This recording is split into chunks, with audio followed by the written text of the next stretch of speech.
right, let's read the Tablet of Destinies. I love this book, and not just because I'm in it. Lynn has woven a tapestry of myths and fables into an attention-grabbing epic that roams from ancient Mesopotamia to cutting-edge medieval discoveries. Get some extra rest before you start this book. You won't be able to put it down. Mark Loomer, Retired Space and Missile Defense Command.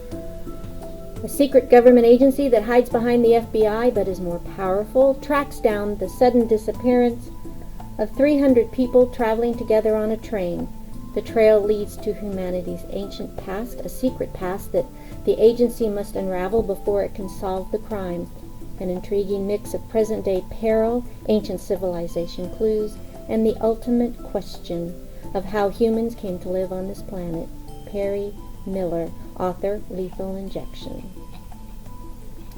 Tablet of Destinies by Lynn Yvonne Moon. This book is dedicated to the missing who will forever be remembered. Prologue. The evening commute, tranquil and uneventful, was just the way Jack Lawrence liked it. The powerful engine hummed a rhythmic tune that always seemed to soothe his soul.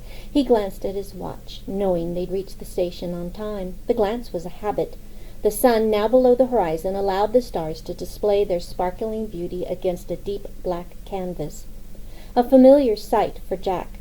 He loved viewing the heavens this way, and he'd rather be no place else than where he was right now.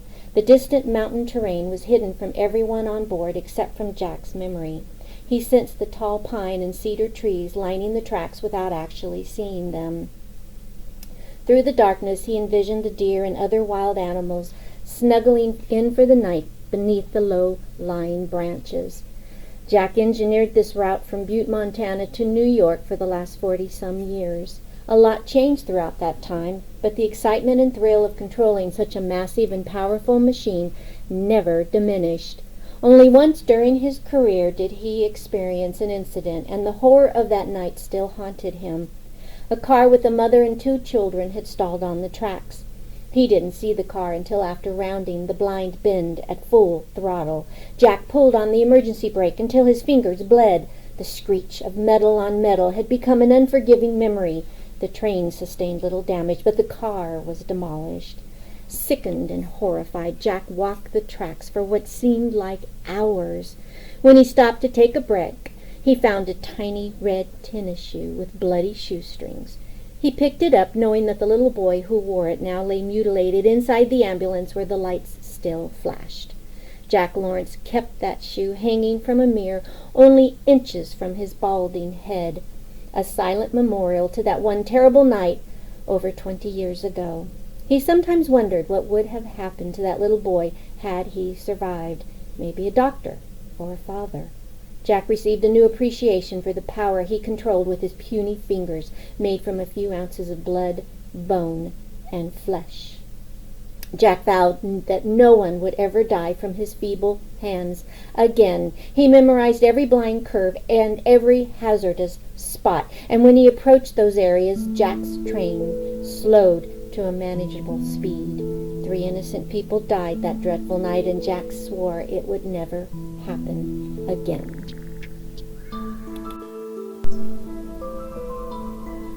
Chapter 1. Devon Arvol walked the perimeter for what seemed like the 100th time, searching for a clue, any clue. No scuff marks or footprints in the damp soil, and the ground was still pristine and fresh. He glanced up at the silent but empty train. A simple question seeped through his mind. What happened to all the passengers? "Sir?" A young man approached from behind. "Nothing you asked for is showing up in the database." Devon was a large, dark, and burly man, half Native American and half Irish. Sometimes his light brown skin glowed, especially when his nerves were on edge. His long dark hair, pulled back and secured with a band, gave his strong features an authoritative look that frightened most people. So did his history of blowing up when he didn't receive the answers he wanted. Those who worked for Devon usually didn't work for him a second time. Not wanting the hassle of interviewing new agents for his mission, Devon eased up a little. "This is freaking nuts!" Devon's harsh voice echoed through the narrow valley. "Will someone please tell me how 300 people can simply disappear into thin air?" And with no trace? The planks are almost in place. The young man shifted from one foot to the other. To cover the mud? Johnson. Yes? Yes, sir. Devon stared at the young man. For a second he almost felt sorry for him. He shook his head, and his anger boiled as he tried not to vent on the young Johnson. His voice almost inaudible, he whispered, "Make sure everyone's suited. I want nothing disturbed." Devon turned and frowned at the huge engine. "What happened here, old girl?" he sighed. "Where are all your passengers, sweetheart?" "Agent Arvol?" Another voice this time. "Dr. Lewis on the phone." Enough to save the 300 missing passengers. As he walked to the idling agency car and a call he didn't have time for, Devon glanced over his shoulder. The massive train held his interest as nothing ever had before. He spotted a tiny red shoe dangling from the engineer's window. He studied it for a few seconds. When the agent yelled for him again, he cringed. "I'm coming," Devon hollered. "Sir, I have Dr. Lewis on the phone." The agent looked away and blindly shoved the phone toward Devon's face. Devon ducked just in time, avoiding a bruise to the side of his head. Why did everyone act as if Lewis was so important that everything had to stop the moment he called? "Dr. Lewis," Devon stated sternly. "How am I supposed to complete my investigation if you keep calling?" "I have that list you requested," Lewis replied.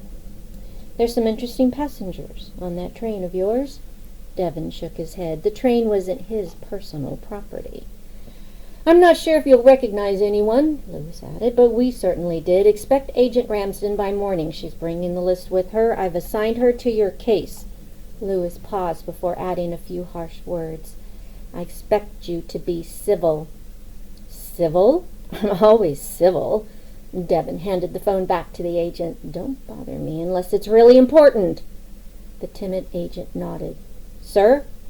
A younger agent spoke this time. "I believe we found something unusual." "Unusual?" Devon repeated. "This whole damn case is unusual. What's your name, son?" "Newberry, sir. Agent Newberry." "Okay, Agent Newberry. Do we have a first name?" "Sorry, sir. Stephen. Stephen at your service, sir." "Well, Stephen at your service, sir. How old are you? 12? Newberry stepped back and glared at Devon. "Never mind." Devon shook his head and laughed. "Let's see what you found that is so unusual."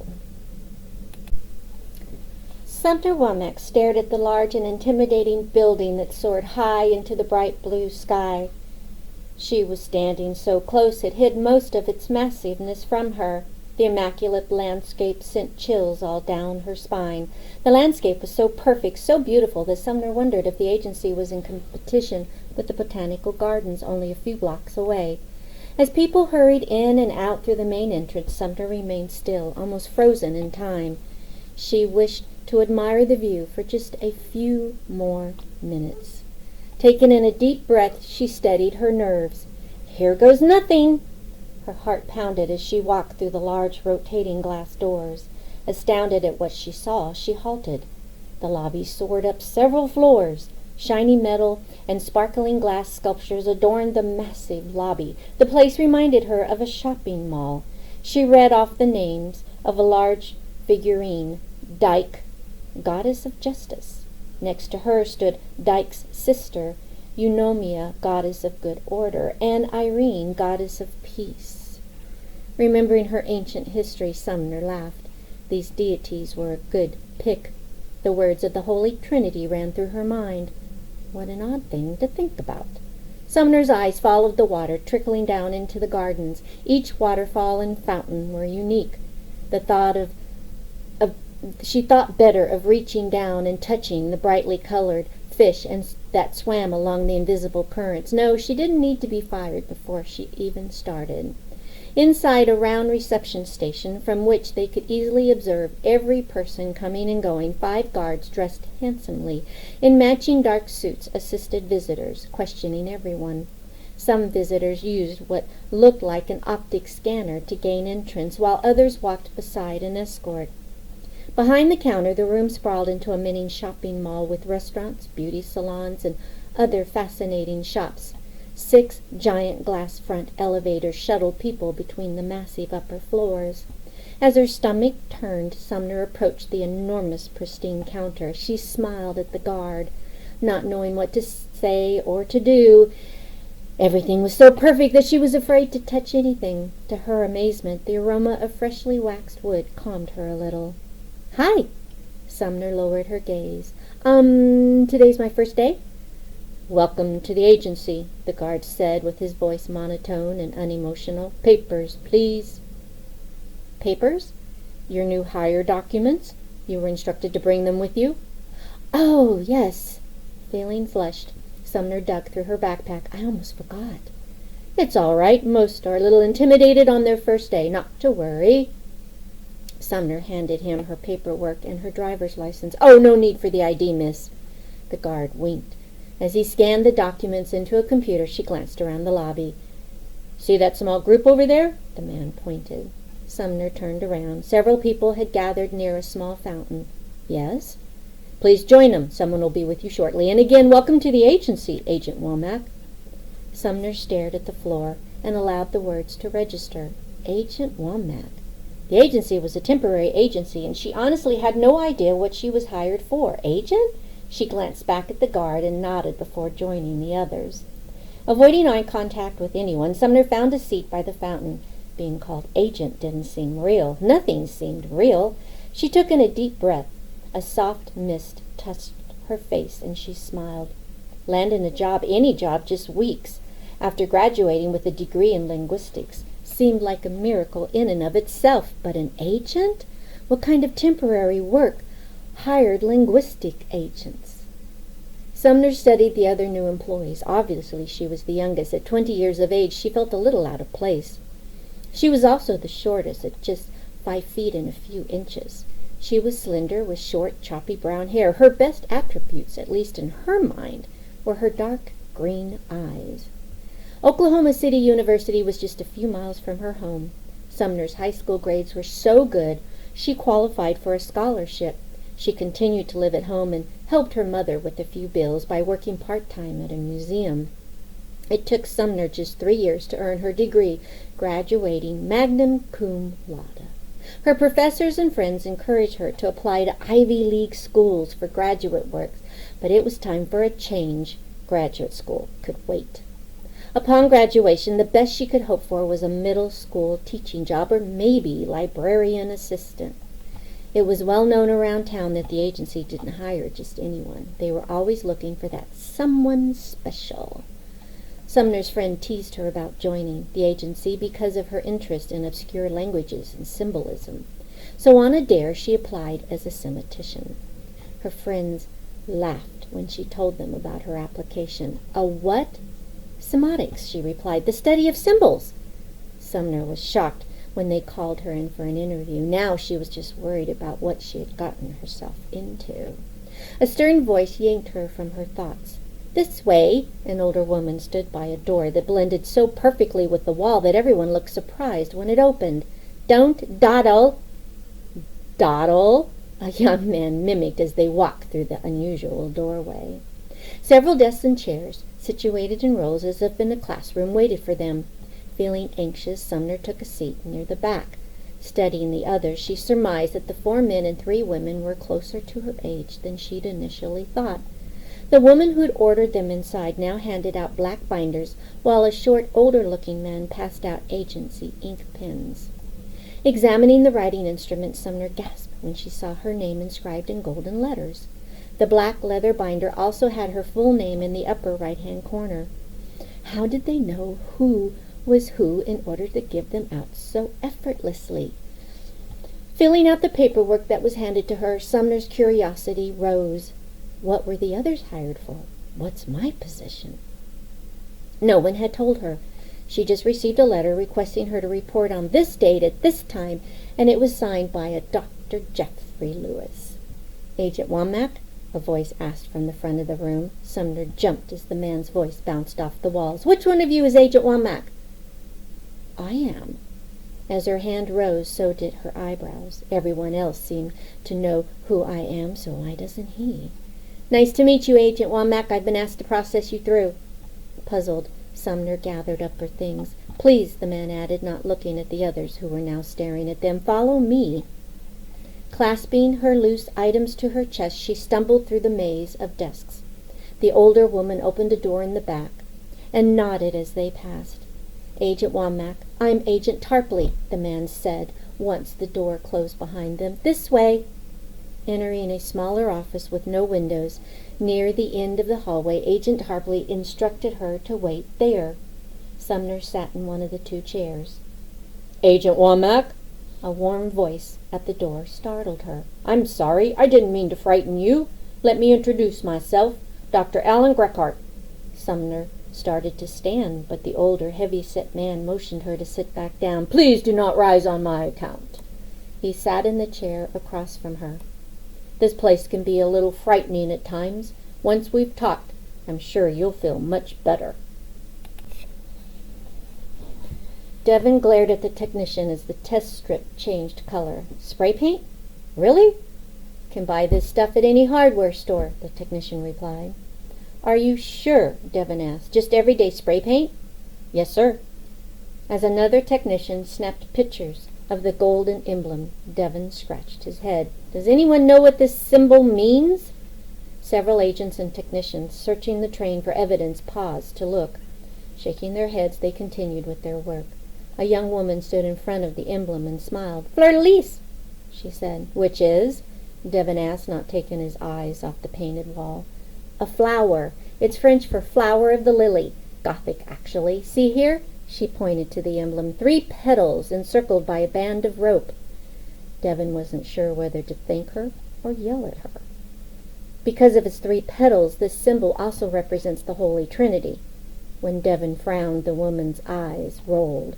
"I know you've heard of the Holy Trinity before, the Father, the Son, and the Holy Ghost." She tilted her head to one side. Devon replied, "I myself find this symbol quite beautiful." "This is a lily?" Devon asked, with his anger roaring from somewhere deep inside. "This is a freaking flower? Some idiot spray painted a golden damn flower on the wall?" Devon frowned, his eyes glued to the odd icon. "Why? Why a flower? And why in each of the cars?" Cursing, Devon hurried out of the train, for this was not the time to explode in front of his agents. Nothing on his case added up, and he didn't like the way things were going. No blood and no sign of forced entry. Just a little over 300 people simply vanished off the face of the earth. "Poof! Right into thin air," Devon yelled.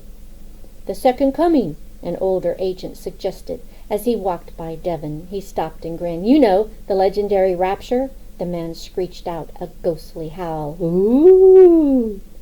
"It would at least explain something, wouldn't it?" Devon yelled. "At least it would be something." After her meeting with Dr. Greckhart, Sumner felt caught inside a dense fog. Never in a million years would she have thought she'd become an agent for her government, especially an undercover agent. But that was what she was hired to do. Now waiting inside the executive's lobby on the top floor, Sumner studied the portraits of those who'd given their lives as undercover agents. No names were listed, just a date of death inscribed on a golden plaque below each frame. Would she someday have her picture posted there too? "Agent Sumner?" A woman with short, bright red hair asked. "Yes, I'm Connie, Dr. Lewis's assistant. Would you follow me, please?" "Certainly," Sumner replied, tearing her gaze from one of the portraits. A lovely woman with long brown hair had captivated her. She had the most mesmerizing eyes Sumner had ever seen. "That was Maddie Edwards," Connie said as they left the office. "We all miss her. She was one of our top agents. Unfortunately, she was killed in the line of duty. I hope all that paperwork wasn't too burdensome." "It was okay," Sumner replied. Inside the golden elevator, Connie placed her thumb over a small scanner. Sumner flinched as the elevator hummed to life. When the doors opened, Connie smiled. "This way." The floor seemed way too quiet. The extra thick carpet muffled their footsteps. Arriving at room 842, Connie held the door open for her. "This is as far as I go," Connie said. "Welcome aboard, and have a great day, Agent Womack."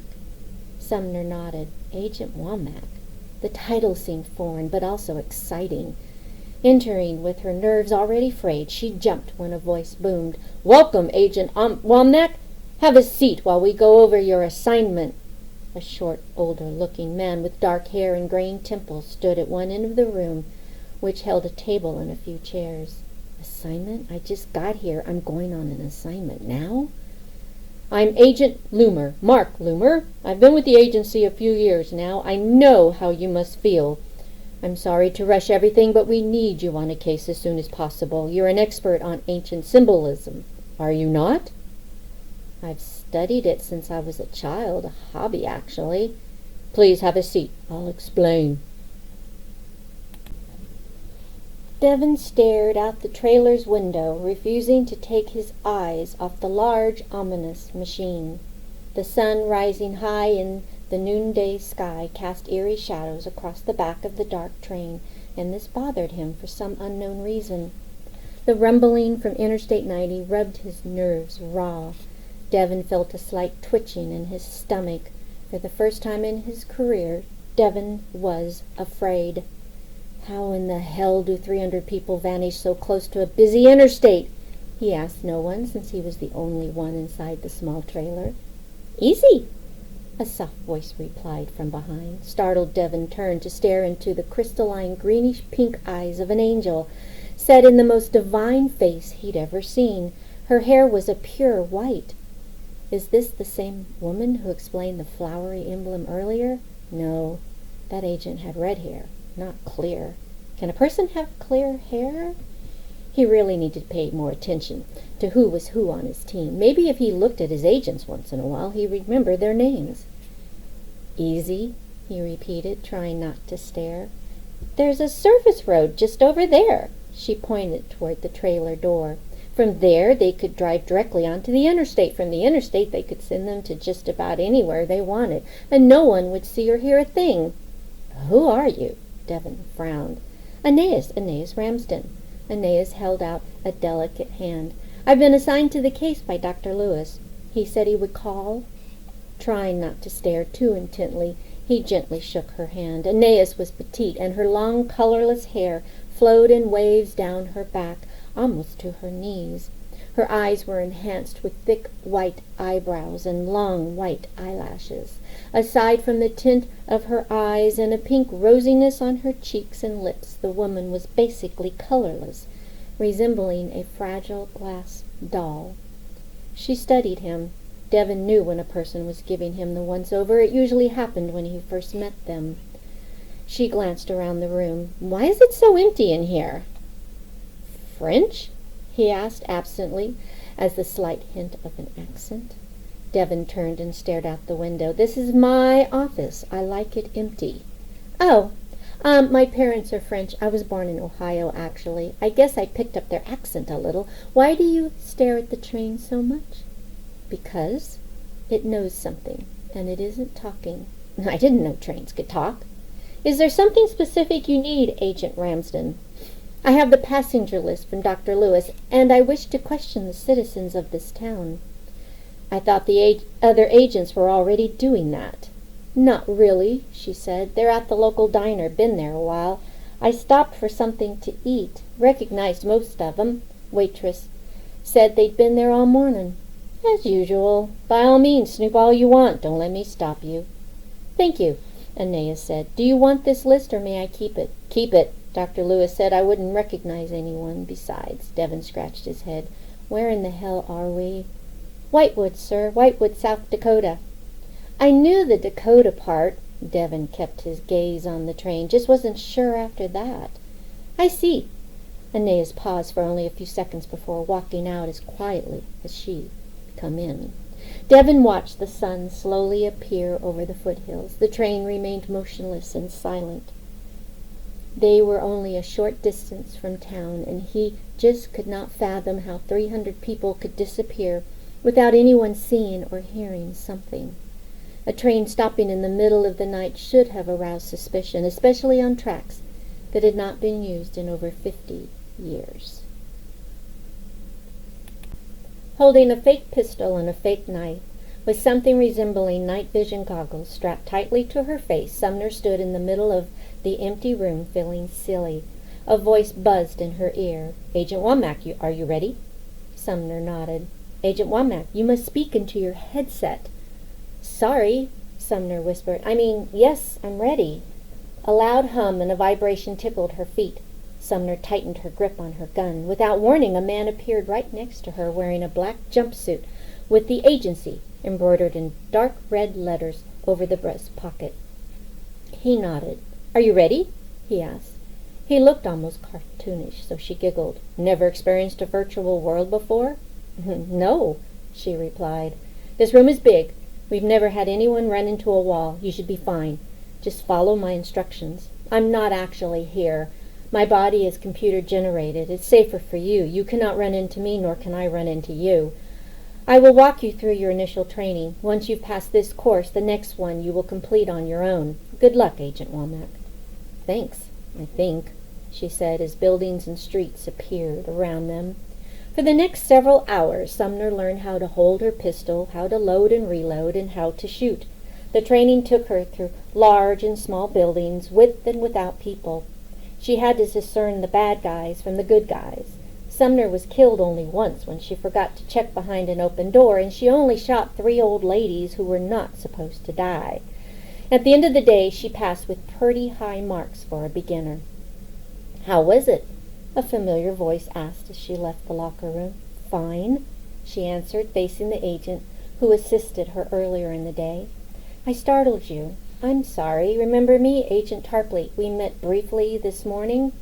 "Yes, I remember. Thanks for the help." "Sure, any time. I must say it was very nice to meet you." He winked and smiled. "The name's Bill or William. I prefer Bill. I work in registration." "Nice to meet you, Bill." He was close to her age, and although he seemed a little unsure of himself, she liked him. He wasn't tall, maybe 5'7" or 8. Bill had the reddish hair she'd ever seen, and his eyes were a deep, dark brown. Freckles splattered across his face gave him a simple, childish quality, a quality that attracted her. "I guess I'll see you around?" "I guess," Sumner replied, a little sorry to watch him go. After a full day's work, she was tired and wanted nothing else but a hot tub of water. Tomorrow would be no different than today. Report by 6 for more harsh and rigorous training. In fact, her schedule was nothing but training for the next several days, and she was already feeling the exhaustion. After a deep sigh, Sumner slung her new agency gym bag over her shoulder and headed for the elevators. All she needed was a good night's sleep and to be left alone. Well, alone for just a little while. Tablet of Destinies by Lenny Von Moo, Book 5 in the series. Book 1 is When Souls Collide. Book 2, What Rings True.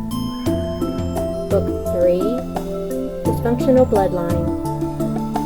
Book 4, In the Defendant's Chair.